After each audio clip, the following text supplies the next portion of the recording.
was 27 years old, I left a very demanding job in management consulting for a job that was even more demanding, teaching. I went to teach 7th graders math in the New York City public schools. And like in education, the one thing we know how to measure best is IQ. But what if doing well in school and in life depends on much more than your ability to learn quickly and easily? So I left the classroom and I went to graduate school to become a psychologist. I started studying kids and adults in all kinds of super challenging settings. Sure, they're hard, ratios, decimals, the area of a parallelogram, but these concepts are not impossible. And I was firmly convinced that every one of my students could learn the material if they worked hard and long enough. After several more years of teaching, I came to the conclusion that what we need in education is a much better understanding of students and learning from a motivational perspective. I made quizzes and tests, I gave out homework assignments. When the work came back, I calculated grades. What struck me was that IQ was not the only difference between my best and my worst students. Some of my strongest performers did not have stratospheric IQ scores. Some of my smartest kids weren't doing so well. And that got me thinking. The kinds of things you need to learn in 7th grade math, it's a solid work ethic. How do I keep them motivated for the long run?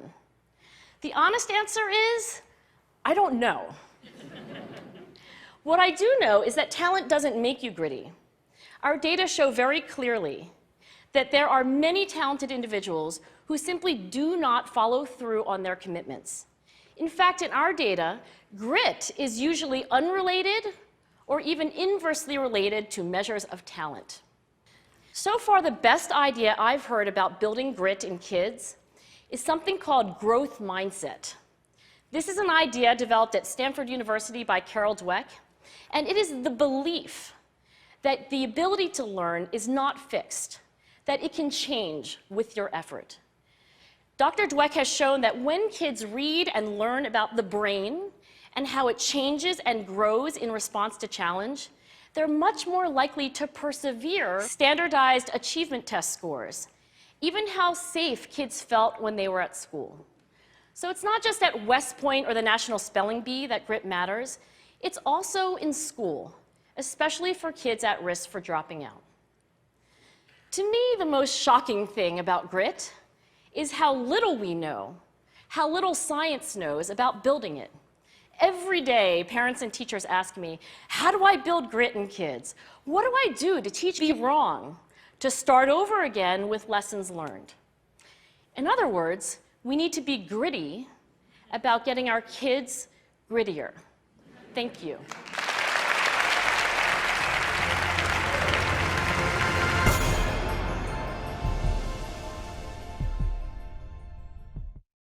When they fail, because they don't believe that failure is a permanent condition. So growth mindset is a great idea for building grit, but we need more. And that's where I'm going to end my remarks, because that's where we are. That's the work that stands before us. We need to take our best ideas, our strongest intuitions, and we need to test them. We need to measure whether we've been successful, and we have to be willing to fail.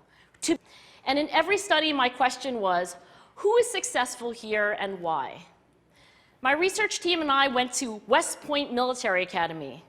We tried to predict which cadets would stay in military training and which would drop out.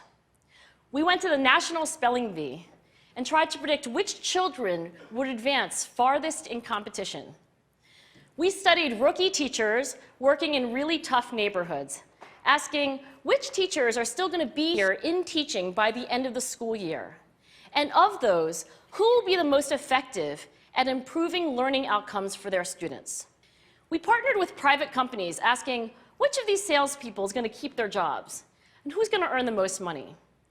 In all those very different contexts, one characteristic emerged as a significant predictor of success. And it wasn't social intelligence, it wasn't good looks, physical health, And it wasn't IQ. It was grit. Grit is passion and perseverance for very long-term goals. Grit is having stamina. Grit is sticking with your future, day in, day out, not just for the week, not just for the month, but for years, and working really hard to make that future a reality. Grit is living life like it's a marathon, not a sprint. A few years ago, I started studying grit in the Chicago public schools. I asked thousands of high school juniors to take grit questionnaires, and then waited around more than a year to see who would graduate. Turns out that grittier kids were significantly more likely to graduate, even when I matched them on every characteristic I could measure, things like family income,